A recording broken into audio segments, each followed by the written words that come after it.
नमस्कार दोस्तों, आज मैं आपको आस माता की कहानी सुनाने जा रही हूँ। प्रेम से बोलिए आस माता की जय हो। प्राचीन समय में एक राजा थे। उनका एक ही पुत्र था। राजा अपने पुत्र को बड़े लाड प्यार से पाला था, जिसके कारण उनका पुत्र बहुत ही जिद्दी हो गया। वह अपनी मनमानी करने लगा। अक्सर राजा का लड़का पनघट पर बैठकर पनिहारनियों की गगरी फोड़ देता था। जब राजा को यह बात पता चली तो राजा ने घोषणा करवा दी कि कोई भी पनघट पर मिट्टी का घड़ा लेकर न जाए। इसके बाद सभी स्त्रियां पीतल तथा तांबे की घड़े लेकर जाने लगे। लेकिन राजकुमार को फिर से शरारत सूझी तो उसने घड़ों को लोहे व शीशे के टुकड़ों से फोड़ना शुरू कर दिया। जब अपने बेटे के इस शरारत का राजा को पता चला तो उन्हें बहुत ही क्रोध आया और राजा ने अपने पुत्र को देश निकाला दे दिया। राजकुमार घोड़े पर बैठकर वन की ओर चल दिया।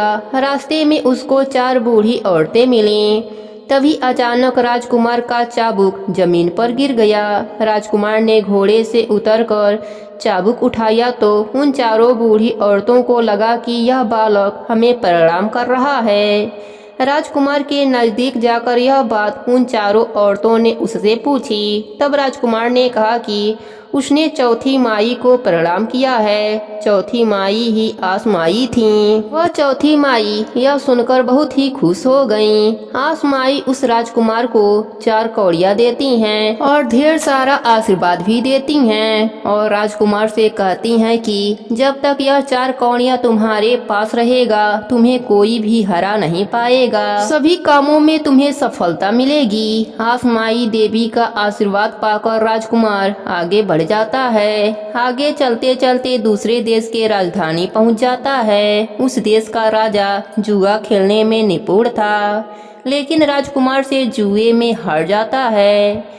राजा अपना सारा राज्यपाट उसे दे देता है। तभी राजा का मंत्री राजा को सलाह देता है कि आप अपने राजकुमारी का विवाह इससे करा दीजिए। राजा मंत्री की बात मान लेता है और अपने पुत्री का विवाह उस राजकुमार से करा देता है। राजकुमारी अच्छे विचारों वाली, सुशील व सदाचारिणी थी। राजकुमारी को अपने सास ननद का याद आता है। उनकी कमी को पूरा करने के लिए राजकुमारी कपड़े की गुड़िया बनाकर अपने सास ननद की कल्पना करती है और उनके पैर छूकर आशीर्वाद प्राप्त करती है। एक दिन मौका देख राजकुमार से राजकुमारी सास ननद की सेवा की इच्छा जताती है। यह सुनकर राजकुमार राजकुमारी के साथ अपने घर को चल देता है।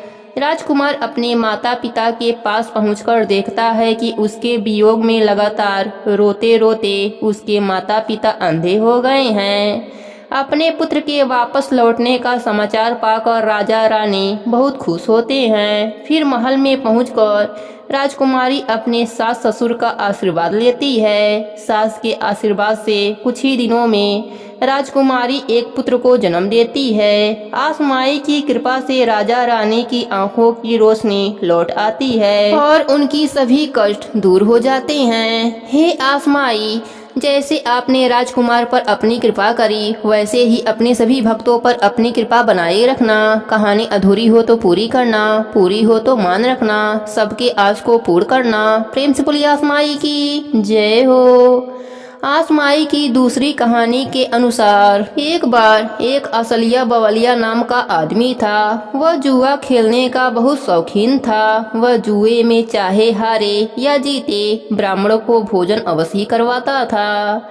एक दिन उसकी भाभी ने कहा कि देवर जी, तुम जुए में हारो या जीतो ब्राह्मणों को भोजन कराते हो, भला ऐसे कैसे काम चलेगा। यह सुनकर असलिया बवलिया घर छोड़कर निकल गया।